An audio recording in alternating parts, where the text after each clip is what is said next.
Meu marido desapareceu por 6 longos dias e finalmente voltou para casa com um sorriso presunçoso, dizendo: "Você deveria agradecer por eu ter voltado." Olhei para ele com calma e respondi: "Você tem razão, obrigada, mas esta não é mais sua casa." Então entreguei a ele o envelope amarelo e assisti cada traço de cor desaparecer do seu rosto. "Que bom que você está aqui. Tenho certeza que você vai se emocionar com essa história. Mas antes de tudo, deixe seu like, se inscreva no canal e me conte nos comentários de onde você está ouvindo minha história. Quero saber até onde ela chegou. Você deveria agradecer por eu ter voltado." Vitor estava parado no corredor da nossa casa depois de 6 dias de silêncio absoluto, com aparência descansada e radiante, esperando gratidão por ter retornado do caso que eu já havia documentado completamente. Ele pensou que eu ainda era aquela esposa complacente, que ignorava perfumes que eu não comprava e mentiras sobre conferências que não existiam. Ele estava errado. Mas para entender o quão catastroficamente errado ele estava, preciso voltar 3 meses atrás, quando eu ainda acreditava no casamento que pensava ter. Meu nome é Mariana Santos e sou consultora de marketing em São Paulo, especializada em estratégia de marca para empresas de médio porte navegando transformação digital. Por 7 anos, fui casada com Vitor Almeida, arquiteto na firma Construção e Design Silveira, uma das empresas mais respeitadas da cidade. Antes do casamento, namoramos por 5 anos, o que significava que havíamos passado 12 anos no total construindo o que eu acreditava ser uma parceria inabalável. Tempo suficiente para pensar que conhecia alguém completamente. Tempo suficiente para estar devastadoramente errada. Mas para entender o quão catastroficamente errado ele estava, preciso voltar 3 meses atrás, quando eu ainda acreditava no casamento que pensava ter. Meu nome é Mariana Santos e sou consultora de marketing em São Paulo, especializada em estratégia de marca para empresas de médio porte navegando transformação digital. Por 7 anos, fui casada com Vitor Almeida, arquiteto na firma Construção e Design Silveira, uma das empresas mais respeitadas da cidade. Antes do casamento, namoramos por 5 anos, o que significava que havíamos passado 12 anos no total construindo o que eu acreditava ser uma parceria inabalável. Tempo suficiente para estar devastadoramente errada. Nos conhecemos em uma produção de teatro comunitário, onde eu gerenciava publicidade e ele construía cenários. Lembro de observá-lo trabalhar durante os ensaios, a precisão cuidadosa com que media madeira e montava as estruturas esqueléticas que se tornariam um mundo temporário da peça. Ele se aproximou de mim durante um intervalo, serragem ainda grudada em sua camisa, e perguntou se eu queria café. Conversamos por 3 horas em uma lanchonete a 2 quarteirões do teatro, esboçando sonhos e planos futuros em guardanapos de papel que ambos guardamos por meses depois, como se fossem artefatos preciosos, marcando o início de algo significativo. Os primeiros anos foram definidos por uma linda luta. Vitor estava se estabelecendo como arquiteto em um mercado brutalmente competitivo, aceitando projetos que pagavam mal, mas construíam seu portfólio e reputação. Eu estava subindo de consultora júnior para estrategista sênior, trabalhando 16 horas por dia para me provar indispensável aos clientes que inicialmente questionavam se alguém da minha idade poderia entregar valor estratégico. Sobrevivemos com comida de entrega e ambição compartilhada, comemorando pequenas vitórias com champanhe que mal podíamos pagar em jantares íntimos em nosso pequeno apartamento, onde a cozinha e a sala ocupavam o mesmo espaço de 12 metros quadrados. Minha mãe havia desaprovado inicialmente, chamando o caminho de carreira de Vitor de instável e questionando se um arquiteto poderia prover a segurança que ela havia imaginado para meu futuro. Provamos que ela estava errada juntos, ou assim eu acreditava na época. Quando nos casamos, ambos havíamos alcançado versões de sucesso que pareciam duramente conquistadas e profundamente compartilhadas. Vitor havia conseguido sua posição na Silveira, onde eventualmente avançou para designer sênior. Minha prática de consultoria havia crescido até eu estar fechando contratos de 6 dígitos e recusando projetos porque minha agenda não comportava clientes adicionais. Nos mudamos para um condomínio de 2 quartos, com janelas do chão ao teto com vista para a cidade, um espaço que mobiliamos gradualmente com peças que representavam nossa estética combinada. Não luxuoso de forma alguma, mas confortável e inegavelmente nosso. O condomínio havia sido comprado principalmente com dinheiro de herança que recebi da minha avó, um detalhe que mais tarde provaria ser legalmente significativo de formas que eu não poderia ter antecipado durante aqueles primeiros anos otimistas. Nossa vida juntos havia desenvolvido ritmos que pareciam a arquitetura de uma parceria genuína. Sábados de manhã eram reservados para a feira orgânica perto do Parque Ibirapuera, onde Vitor selecionava produtos com a mesma atenção cuidadosa que aplicava aos materiais de construção, enquanto eu gerenciava nossas sacolas reutilizáveis e fornecia comentários sobre couve orgânica superfaturada. Sextas à noite significavam noites de filme com comida do restaurante tailandês da esquina, sua escolha de filme alternando com a minha em um sistema democrático que mantínhamos há anos. Organizávamos jantares onde amigos regularmente nos chamavam de casal que faz o casamento parecer fácil, um elogio que eu aceitava com orgulho e que agora parecia evidência da minha própria cegueira voluntária. Eu prezava mais as pequenas intimidades. A maneira como Vitor lia passagens de revistas de arquitetura em voz alta enquanto eu trabalhava em apresentações de clientes na mesa de jantar, compartilhando conceitos de design interessantes como se fossem tesouros que queria que eu apreciasse. Nossas piadas internas acumuladas e referências que nos faziam sentir que falávamos uma linguagem privada que só nós entendíamos. O silêncio confortável de 2 pessoas que não precisavam de conversa constante para se sentirem conectadas. Esses detalhes haviam composto minha evidência de que nosso casamento era sólido, funcional, talvez até invejável para outros que lutavam com dinâmicas de parceria. As mudanças começaram aproximadamente 4 meses antes daquela confrontação devastadora na porta. Sutis a princípio, fáceis de racionalizar individualmente, mas formando um padrão que eu havia ativamente escolhido não reconhecer como significativo até que a evidência se tornou impossível de ignorar. Vitor começou a acordar mais cedo que o usual, seu alarme subitamente configurado para 5h30, em vez das 6h15 que ele havia mantido durante todo o nosso relacionamento. Ele passava períodos estendidos no banheiro com a porta trancada, emergindo já vestido e cheirando a perfume que eu absolutamente não reconhecia. O cheiro era caro, distintivo, nada remotamente similar ao pós-barba de farmácia que ele havia usado durante todos nossos anos juntos. Quando perguntei casualmente sobre isso uma manhã, ele mencionou algo vago sobre ter recebido uma amostra em uma reunião com um cliente. Um detalhe menor demais para desafiar diretamente, mas notável o suficiente para se alojar em minha memória. Seu comportamento com o celular mudou dramaticamente durante esse período. O dispositivo que costumava ficar casualmente em balcões e criados mudos tornou-se permanentemente preso à sua pessoa, sempre posicionado com a tela para baixo, sempre ao alcance imediato do braço. Quando eu entrava em uma sala onde ele estava mandando mensagens ou rolando a tela, ele desviava o aparelho com movimentos que eram ligeiramente rápidos demais, ligeiramente deliberados demais para serem inconscientes. Seu laptop adquiriu novas proteções de senha aparentemente da noite para o dia. Sites que costumavam carregar automaticamente agora exigiam autenticação.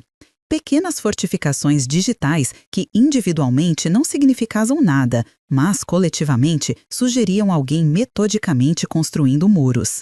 Irregularidades financeiras começaram a aparecer em nossos extratos de conta conjunta. Saques em dinheiro ocorriam toda quinta-feira sem exceção, sempre exatamente R$200.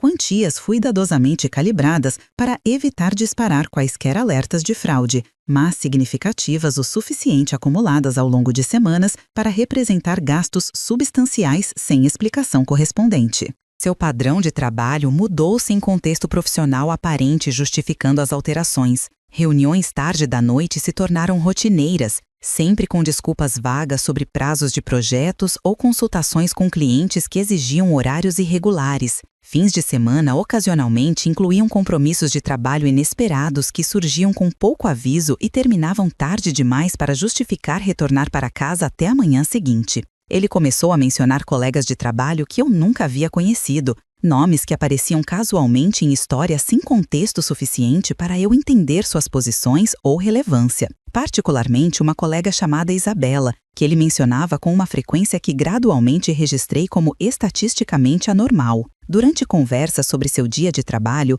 Isabela aparecia repetidamente em contextos variados.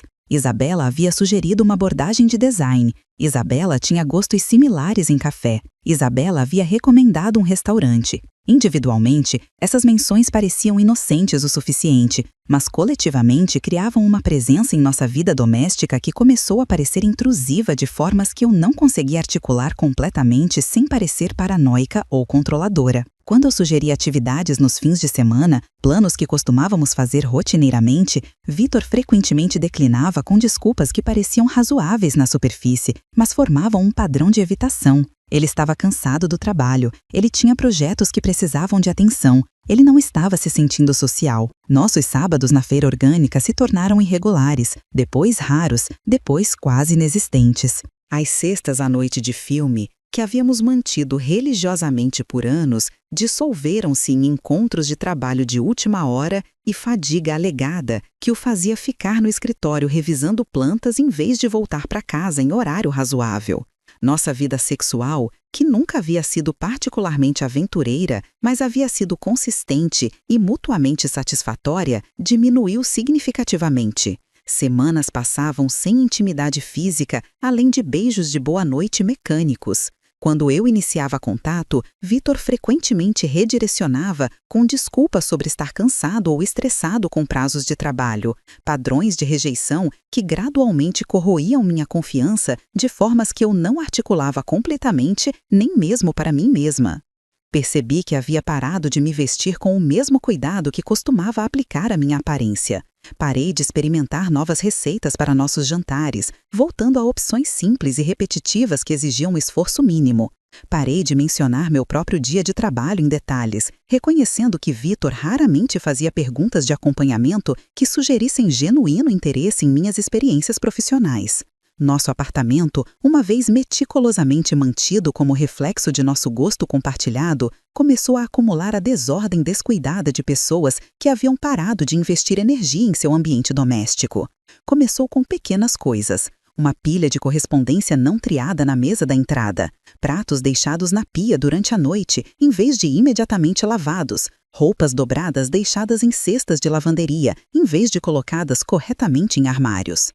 Esses detalhes menores refletiam desatenção mais ampla, evidência física de um casamento onde ambas as partes haviam silenciosamente parado de manter os padrões que anteriormente havíamos considerado importantes. Durante esse período, enquanto observava meu casamento deteriorar de formas que eu não conseguia nomear completamente sem confrontar realidades que preferia evitar, mantive aparências externas com amigos e família. Quando minha mãe perguntava como as coisas estavam, eu respondia com vagas afirmações positivas. Trabalho está indo bem, Vitor está ocupado com projetos importantes, estamos bem. Essas mentiras socialmente aceitáveis tornaram-se reflexivas, proteções automáticas contra ter que articular desconfortos que eu ainda não estava pronta para examinar diretamente. Minha melhor amiga, Beatriz, que me conhecia desde a faculdade e havia sido dama de honra no meu casamento, começou a fazer perguntas mais diretas durante nossos almoços mensais. Você e Vitor estão realmente bem? Você parece cansada. Quando foi a última vez que vocês fizeram algo divertido juntos? Eu desviava essas investigações com respostas que tecnicamente não eram mentiras, mas omitiam contexto suficiente para constituir desonestidade essencial. Todo casamento tem períodos difíceis. Ambos estamos focados em nossas carreiras agora. Vamos planejar uma escapada quando as coisas acalmarem. Beatriz aceitava essas respostas com ceticismo visível, mas não pressionava além da minha disposição de elaborar, respeitando limites que eu havia estabelecido em torno de quanto escrutínio estava preparada para tolerar. O momento de ruptura veio em uma terça-noite, 2 meses antes de Vitor desaparecer por 6 dias. Aconteceu durante um jantar que deveria ter sido ordinário, o tipo de noite não excepcional que define a maior parte de qualquer casamento de longo prazo. Tínhamos pedido comida tailandesa, nosso padrão de sexta-noite transplantado para terça, porque Vitor havia tido outra reunião tarde na sexta anterior. Estávamos comendo em silêncio confortável, Ou assim eu dizia a mim mesma, embora em retrospecto o silêncio parecesse menos confortável e mais evitativo, o tipo de quietude que emerge quando pessoas param de se esforçar para preencher espaço conversacional. O telefone de Vitor, posicionado com a tela para baixo ao lado de seu prato, como havia se tornado seu hábito invariável, vibrou com uma mensagem de texto recebida. Ele o pegou com a velocidade reflexiva que eu havia começado a reconhecer, olhou rapidamente para a tela e então digitou uma resposta rápida antes de devolvê-lo à posição virada para baixo. A sequência inteira levou talvez 15 segundos, não particularmente notável por si só. Pessoas respondem mensagens durante jantares constantemente, mas algo na expressão dele enquanto lia a mensagem, uma suavidade fugitiva que cruzou suas feições antes de ele recuperar compostura neutra, desencadeou o reconhecimento que eu havia evitado por semanas. Aquela não era a expressão de alguém lendo uma mensagem relacionada a trabalho ou comunicação funcional de um colega. Aquela era a expressão de alguém lendo algo que gerava prazer emocional, o tipo de resposta involuntária que surge de conexões íntimas. Sem pensar completamente, sem planejar as palavras antes de falá-las, perguntei: quem era? Vitor olhou para cima, sua expressão cuidadosamente neutra de formas que ela mesma revelava esforço consciente. Só trabalho, disse ele, com a confiança casual de alguém que havia praticado esse tipo particular de decepção até ela se tornar reflexiva. Que tipo de trabalho envia mensagens às 9 da noite numa terça? Pressionei, surpreendida pela minha própria disposição de desafiar a resposta dele diretamente, em vez de aceitar a evasão e seguir em frente como teria feito instintivamente semanas antes. Vitor suspirou com o tipo de exasperação paciente que implica que a pergunta em si é irrazoável. Isabela tinha uma pergunta sobre as especificações que finalizamos hoje. Não é grande coisa. Isabela. Novamente, o nome que havia começado a se sentir como uma terceira presença em nossa vida doméstica. Por que Isabela está mandando mensagens para você às 9 da noite sobre especificações de trabalho? Perguntei, minha voz permanecendo calma, mas carregando um fio de algo mais afiado do que tinha estado presente em nossas conversas recentes. Vitor colocou seu garfo deliberadamente, seus movimentos controlados de formas que sugeriam irritação contida. Mariana, ela é uma colega, trabalhamos juntos. Às vezes o trabalho se estende além do horário comercial padrão. Você sabe disso melhor que ninguém, considerando quantas noites você passa trabalhando em apresentações de clientes. A comparação era tecnicamente válida, mas contextualmente desonesta, uma equivalência falsa que igualava minhas horas de trabalho documentadas e verificáveis com seu comportamento cada vez mais evasivo. Percebi, enquanto o observava manter expressão cuidadosamente neutra, que esta conversa não iria a lugar algum produtivo. Vitor havia decidido que eu estava sendo irracional ou controladora e qualquer tentativa de articular meu desconforto seria enquadrada como ciúme inadequado em vez de preocupação legítima sobre padrões que tinham razões para gerar desconfiança. Deixei a questão cair, terminando meu jantar em silêncio enquanto Vitor retomava a comer como se a troca nunca tivesse ocorrido. Mas algo havia mudado fundamentalmente durante aqueles poucos minutos de conversa.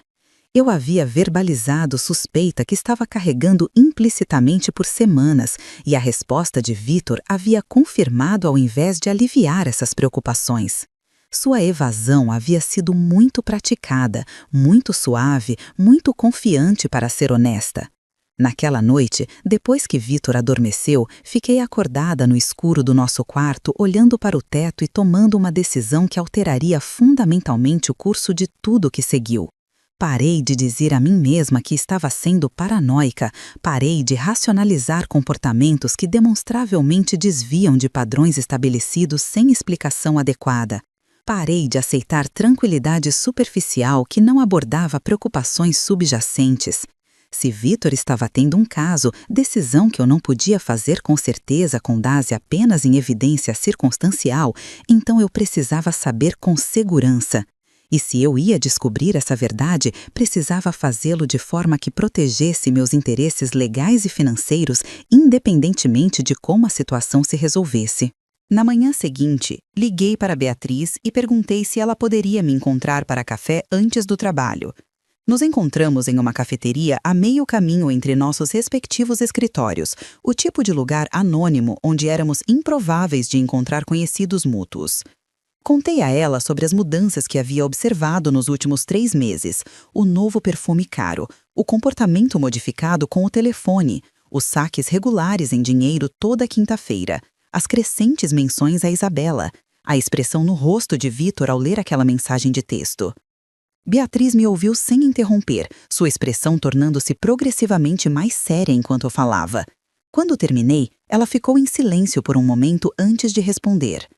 Mari, ela disse, usando o apelido que só amigos próximos empregavam. Você sabe o que isso parece. Eu sei, respondi, reconhecendo a verdade que havia evitado articular completamente. Mas saber como parece e saber com certeza são coisas diferentes. E se eu vou confrontá-lo sobre isso, preciso ter mais do que suspeitas e padrões circunstanciais. Beatriz assentiu lentamente. Você quer que eu recomende alguém? Eu tinha uma amiga que passou por algo similar há alguns anos. Ela contratou um investigador particular. Hesitei antes de responder, reconhecendo que cruzar esse limiar, contratar alguém para documentar as atividades do meu marido, representava um ponto de não retorno no casamento. Uma vez que tivesse essa informação, não poderia desfazer sabê-la, ou fingir que permanecia na incerteza confortável da negação plausível. Mas viver em incerteza, enquanto observava meu casamento desintegrar sem entender completamente por quê, parecia pior do que confrontar qualquer verdade que a investigação revelasse. Sim, finalmente disse. Por favor, me passe o contato. Beatriz puxou seu telefone e me enviou os detalhes de contato imediatamente. Felipe Cardoso, disse ela. Discreto, profissional e aparentemente muito eficaz no que faz. Minha amiga disse que ele documentou tudo de forma que foi útil durante o processo de divórcio dela. Aquela tarde, depois de passar várias horas fingindo focar em apresentações de clientes, enquanto minha mente circulava repetidamente em torno da decisão que estava prestes a tomar, liguei para Felipe Cardoso de meu escritório com a porta fechada. Ele atendeu no 3º toque, sua voz profissional, mas não fria. Mariana Santos, respondi quando ele perguntou quem estava ligando. Recebi seu contato de Beatriz Costa. Ela disse que você poderia ser capaz de me ajudar com uma situação particular. Posso, disse Felipe. Por que você não me conta o que está acontecendo e veremos que tipo de assistência posso fornecer? Passei os próximos 20 minutos relatando as mesmas observações que havia compartilhado com Beatriz naquela manhã. Felipe me ouviu sem interromper, ocasionalmente fazendo perguntas clarificadoras sobre horários, frequências e detalhes específicos. Quando terminei, ele ficou em silêncio por um momento antes de falar. Senhora Santos, com base no que você descreveu, há definitivamente padrões consistentes com possível infidelidade. Posso conduzir vigilância que documentaria as atividades do seu marido de formas que forneceriam a certeza que você está buscando. Também posso investigar as finanças dele, se você suspeita que pode haver gastos adicionais não refletidos em contas conjuntas. O trabalho levaria aproximadamente 2 a 3 semanas, dependendo dos padrões de agenda dele. Minha taxa é R$ 300 por hora, mais despesas. Custos típicos para casos similares variam entre 8 a 12 mil reais. É um investimento significativo, mas se você está considerando o divórcio, a documentação que forneço muitas vezes vale muito mais durante negociações de acordo. Agendamos para ele começar no início da semana seguinte. Felipe me instruiu a documentar qualquer coisa em comum que eu observasse enquanto isso, manter rotinas normais para evitar alertar Vitor de que qualquer coisa havia mudado e evitar confrontá-lo com suspeitas até termos evidência concreta. As próximas 3 semanas foram surreais de formas que eu não havia antecipado. Externamente, mantive total normalidade. Preparava café da manhã, conversava educadamente durante jantares, mantinha responsabilidades domésticas. Mas internamente, eu havia criado distância emocional que transformou observar Vitor em processo quase antropológico. Eu ouvia mentir e não sentia mais a mesma ferida visceral que suas desonestidades haviam gerado anteriormente. Em vez disso, sentia curiosidade clínica sobre quão longe ele iria, quão elaborado o artifício se tornaria. Felipe começou o trabalho na segunda-feira seguinte. Durante 3 semanas, ele documentou cada movimento de Vitor fora do escritório. As fotografias chegavam em relatórios diários que eu revisava no trabalho, trancada em meu escritório privado onde ninguém poderia ver minhas reações. A primeira semana revelou o padrão básico. Toda terça e quinta, Vitor não ia direto para casa depois do trabalho. Em vez disso, dirigia para um condomínio de luxo em Pinheiros, um prédio com portaria 24 horas e segurança rigorosa. Ele estacionava no subsolo, usava uma chave de acesso que, obviamente, havia sido fornecida previamente e desaparecia dentro do prédio por períodos que variavam entre 2 a 4 horas. As fotografias mostravam Vitor entrando no prédio com roupas de trabalho, mas, ocasionalmente, Felipe conseguia capturar imagens através das janelas panorâmicas dos apartamentos superiores. Uma mulher aparecia repetidamente nessas imagens. Jovem, provavelmente no início dos 30, cabelos longos e escuros, corpo esbelto, vestida casualmente, de formas que sugeriam intimidade doméstica. Ela e Vitor eram fotografados juntos na varanda do apartamento, bebendo vinho, rindo, envolvidos em conversações que pareciam intensamente focadas um no outro. Em uma imagem particularmente devastadora, eles estavam abraçados na varanda ao pôr do sol, a linguagem corporal de Vitor demonstrando o tipo de ternura que eu não havia visto direcionado a mim em meses. Felipe incluiu pesquisa de antecedentes em seus relatórios. A mulher era Isabela Mendes, 29 anos, designer de interiores na mesma firma onde Vitor trabalhava. Eles haviam começado a trabalhar juntos aproximadamente 4 meses atrás em um grande projeto de renovação comercial. O apartamento em Pinheiros estava registrado no nome dela, comprado 5 meses antes, logo após começarem a trabalhar juntos e o relacionamento se desenvolver rapidamente. Felipe também havia investigado as finanças de Vitor, além de nossas contas conjuntas. Ele havia aberto uma conta bancária separada 4 meses atrás, uma descoberta que explicava para onde iam os saques regulares em dinheiro. A conta mostrava depósitos consistentes do salário dele, juntamente com saques que correspondiam a despesas que ele claramente não queria que eu visse. Pagamentos em restaurantes caros, compras em joalherias, reservas em hotéis boutique. Um padrão de gastos que documentava um relacionamento paralelo sendo mantido com considerável investimento financeiro. A evidência mais condenatória veio na terceira semana de vigilância. Felipe havia conseguido colocar um dispositivo de gravação de áudio no carro de Vitor durante uma parada técnica para manutenção. Legal em circunstâncias específicas quando há suspeita razoável de atividade fraudulenta impactando propriedade matrimonial, Felipe me assegurou. Embora as gravações não pudessem ser usadas como evidência primária em tribunal. O que elas poderiam fazer, ele explicou, era fornecer contexto que informaria a estratégia legal e negociações de acordo. As gravações capturaram conversas telefônicas entre Vitor e Isabela, que confirmaram não apenas o caso físico, mas discussões detalhadas sobre seu futuro juntos. Vitor falava sobre deixar o casamento, mas expressava preocupação sobre implicações financeiras. Temos que esperar o momento certo, ele disse em uma gravação. Mariana herdou dinheiro substancial da avó dela. O apartamento está tecnicamente no nome dela. Se eu pedir divórcio agora, vou sair com muito menos do que se esperarmos até eu ter construído mais equidade em ativos conjuntos. Isabela respondia com encorajamento paciente, sugerindo que eles fossem estratégicos sobre o timing. Podemos continuar assim por mais alguns meses, ela disse. Você trabalha em construir alguns ativos de maior valor conjuntos. Então, quando você finalmente pedir o divórcio, você tem mais fundamento legal para divisão equitativa. As conversas revelavam um cálculo que ia além de infidelidade emocional ou física. Vitor estava ativamente planejando como maximizar ganho financeiro do eventual divórcio, usando nosso casamento como período de espera estratégico, enquanto construía relacionamento paralelo que pretendia se tornar seu arranjo primário uma vez que a extração de ativos fosse otimizada.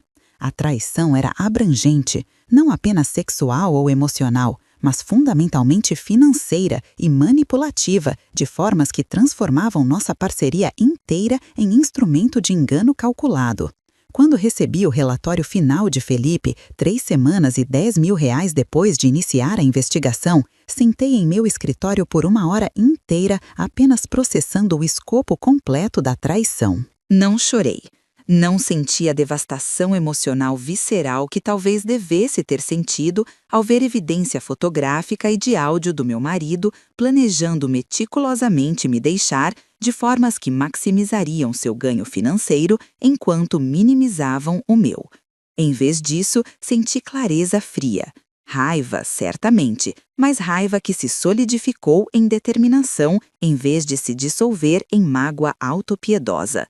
Vitor havia feito escolhas calculadas que priorizavam seus interesses às custas dos meus. Agora era minha vez de fazer escolhas calculadas que protegeriam meus interesses das consequências de seu comportamento. Liguei para Beatriz e pedi que ela se encontrasse comigo depois do trabalho. Nos encontramos no mesmo café onde havíamos tido nossa conversa inicial 3 semanas antes. Mostrei a ela versões selecionadas do relatório de Felipe, omitindo detalhes mais explicitamente dolorosos, mas fornecendo contexto suficiente para ela entender o escopo da situação. Você precisa de um advogado, Beatriz disse imediatamente. Não apenas qualquer advogado, você precisa de alguém especializado em divórcio de alto conflito, com foco particular em proteger ativos separados e documentar má conduta financeira. Conheço alguém, doutora Patrícia Drummond. Ela tem reputação de ser absolutamente implacável na proteção dos interesses de seus clientes. Liguei para o escritório da doutora Drummond na manhã seguinte e consegui uma consulta para aquela tarde. Seu escritório ficava em um prédio comercial elegante em Jardins, decorado com o tipo de mobiliário caro que sugeria tanto sucesso quanto taxas correspondentemente altas. A doutora Drummond me cumprimentou com um aperto de mão firme e olhos que imediatamente avaliaram tudo sobre mim com a atenção focada de alguém treinado para ler pessoas com precisão. Sentamos em sua sala de conferências, uma mesa de vidro entre nós, e passei a próxima hora relatando toda a situação. Ela fez anotações extensivas, ocasionalmente interrompendo com perguntas sobre detalhes específicos. Quando terminei, ela se recostou em sua cadeira e considerou tudo o que eu havia apresentado antes de responder. Senhora Santos, você tem documentação excepcional. O trabalho do investigador é minucioso e estabelece não apenas infidelidade, mas evidência clara de má-fé financeira que será relevante durante negociações de divisão de ativos. O fato de seu condomínio ser propriedade separada, comprada com herança, protege esse ativo substancialmente. O casamento durou 7 anos, então estamos olhando para a potencial pensão alimentícia conjugal, mas a má conduta financeira documentada dele fortalece significativamente sua posição de negociação.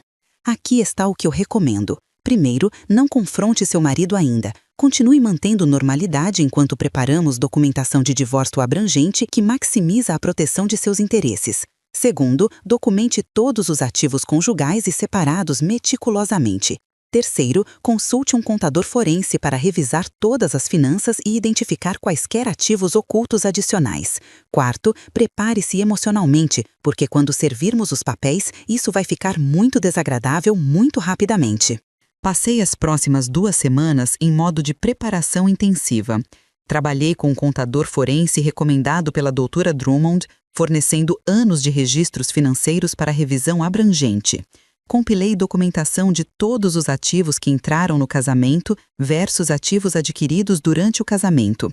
Organizei evidência de meu histórico profissional e capacidade de ganho para contra-argumentar quaisquer reivindicações futuras de que Vitor mereceria pensão alimentícia baseada em disparidade de renda.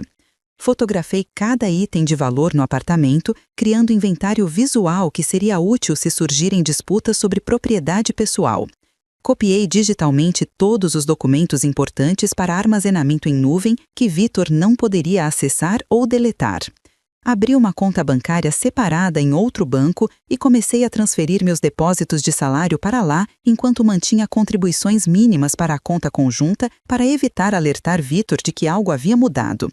Durante todo esse período de preparação, Vitor permaneceu completamente inconsciente de que eu sabia algo sobre Isabela ou que estava metodicamente construindo caso legal contra ele. Ele continuou seus padrões estabelecidos, terças e quintas desaparecendo para o apartamento de Isabela, fins de semana ocasionalmente incluindo compromissos de trabalho convenientes, telefonemas tomados em quartos privados com a porta fechada. Ele havia se tornado tão confortável em suas rotinas de engano que aparentemente não considerava mais necessário ser particularmente cauteloso sobre esconder evidência. Sua arrogância, sua certeza de que eu permanecia enganosamente crédula, tornou-se vantagem estratégica. Quanto mais confiante ele ficava, mais descuidado suas práticas de esconder a infidelidade se tornavam, gerando evidência adicional que Felipe continuava documentando a meu pedido. A doutora Drummond finalizou a petição de divórcio em uma quinta tarde. Era abrangente, detalhando razões para a dissolução, incluindo infidelidade documentada e má-fé financeira. Requisitava a distribuição equitativa de todos os ativos conjugais, com reconhecimento explícito de que o condomínio constituía propriedade separada, não sujeita à divisão. Pedia pensão alimentícia temporária por período limitado, reconhecendo capacidades de ganho comparáveis de ambas as partes. Incluía estipulações detalhadas sobre divisão de dívidas e responsabilidades financeiras em andamento. E, criticamente, estava apoiada por documentação fotográfica, financeira e de áudio que estabelecia padrão claro de engano intencional que minava qualquer reivindicação de Vitor à consideração generosa durante negociações de acordo. Agora vinha a parte que eu estava ao mesmo tempo antecipando e temendo. Servir Vitor com os papéis de divórcio de maneiras que o informassem sobre a dissolução do casamento e deixassem claro que eu havia documentado extensivamente sua má conduta. A doutora Drummond havia me aconselhado sobre várias abordagens possíveis. Poderíamos ter um oficial de justiça servir os documentos em seu trabalho, maximizando o embaraço público, mas potencialmente criando confrontação desnecessária. Poderíamos ter eles entregues por correio registrado, abordagem mais civilizada, mas menos impactante. Ou eu poderia servir pessoalmente em circunstâncias cuidadosamente escolhidas que me permitissem controlar o contexto da revelação. Escolhi a opção final. Queria ver o rosto de Vitor quando ele percebesse que eu sabia tudo. Queria testemunhar o momento em que sua arrogância confortável colidiu com a realidade de que eu não era a esposa passiva e enganada que ele havia presumido que eu permaneceria indefinidamente. Foi então que Vitor desapareceu por 6 dias. Aconteceu na semana seguinte após os papéis de divórcio serem finalizados, mas antes de eu ter planejado servi-los. Numa sexta à noite, Vitor anunciou casualmente durante o jantar que ele precisava fazer uma viagem de trabalho de última hora. Um cliente importante em Florianópolis precisava de consulta presencial que não poderia esperar. Ele estaria fora até terça ou quarta, dependendo de quanto tempo as reuniões levassem. A história era plausível na superfície. Viagens de trabalho ocasionais não eram incomuns em sua profissão. Mas o timing, vindo imediatamente depois de terça e quinta regulares no apartamento de Isabela, combinado com o meu conhecimento recém-adquirido sobre o relacionamento deles, fez essa viagem particular parecer menos relacionada ao trabalho e mais relacionada à escalada de suas atividades extraconjugais. Deixei-o ir sem questionamento, observando-o empacotar uma mala pequena com o mesmo comportamento casual que ele aplicaria a qualquer viagem de negócios legítima. Assim que Vitor saiu, liguei para Felipe e pedi que ele rastreasse a localização de Vitor durante a semana. Felipe concordou e começou vigilância que rapidamente confirmou minhas suspeitas. Vitor não foi para Florianópolis. Ele e Isabela foram para Búzios juntos, registrando-se em uma pousada boutique à beira-mar sob o nome de Vitor, usando o cartão de crédito da conta separada que ele havia aberto meses antes. Felipe enviava atualizações diárias com fotografias. Vitor e Isabela na praia, Vitor e Isabela jantando em restaurantes românticos, Vitor e Isabela passeando de mãos dadas pela vila costeira com a despreocupação de casal em lua de mel, sem preocupações ou compromissos pressionando sua atenção. As fotografias documentavam não apenas infidelidade física, mas qualidade deliberadamente planejada da escapada que transformava o caso de encontros oportunistas em relacionamento, que estava sendo ativamente cultivado e celebrado. Passei aqueles 6 dias finalizando cada detalhe de meus preparativos para divórcio. Revisitei toda a documentação com a doutora Drummond, assegurando que nada havia sido negligenciado. Consultei o contador forense uma última vez para confirmar que havíamos identificado todos os ativos e passivos relevantes. Preparei psicologicamente para a confrontação que sabia estar chegando quando Vitor retornasse de Búzios. E comprei um envelope amarelo grande e resistente, do tipo usado para documentos legais importantes. Escolhi amarelo especificamente porque queria que fosse visualmente distinto, impossível de ignorar, instantaneamente reconhecível como algo significativo no momento em que eu o apresentasse. A cor se tornaria simbolicamente importante de formas que eu não havia totalmente antecipado quando fiz a compra. Vitor voltou na quinta tarde, 6 dias depois de partir. Ouvi a chave na fechadura, seus passos no corredor e então ele apareceu na entrada da sala com bronzeado recente e expressão de alguém que acabou de retornar de férias relaxantes em vez de viagem de trabalho supostamente estressante. Ele deixou cair sua mala perto da porta com a casualidade de alguém completamente confortável em seu engano, completamente confiante de que suas mentiras permaneciam não detectadas e convincentes. "Olá", ele disse com a familiaridade automática de cônjuge de longo prazo. "Viagem foi produtiva, mas estou contente de estar em casa. Você deveria agradecer por eu ter voltado", ele adicionou com um sorriso que carregava um fio de arrogância que fez meu estômago apertar com raiva que mantive cuidadosamente controlada. Olhei para ele através da sala, esse homem que eu havia amado por 12 anos, com quem havia construído vida e compartilhado sonhos, e senti nada além de frio desapego. "Você está certo", respondi calmamente, mantendo minha voz absolutamente neutra. "Obrigada. Mas esta não é mais sua casa."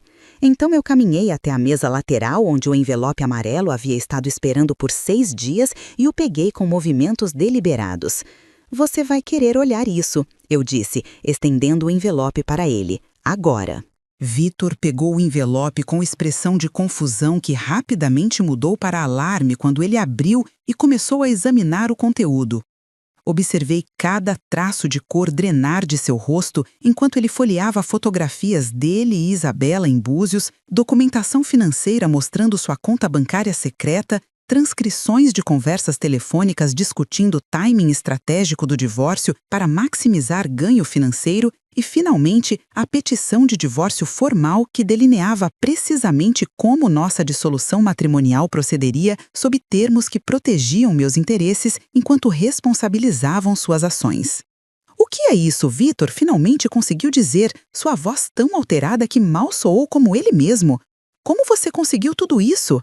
"Contratei um investigador particular há 2 meses", respondi com a mesma calma medida que havia mantido durante toda a interação. "Sei sobre Isabela. Sei sobre o apartamento em Pinheiros. Sei sobre a conta bancária secreta e seus planos para timing estratégico do divórcio para maximizar extração de ativos. Sei sobre Búzios da semana passada quando você alegou estar trabalhando em Florianópolis. Sei tudo."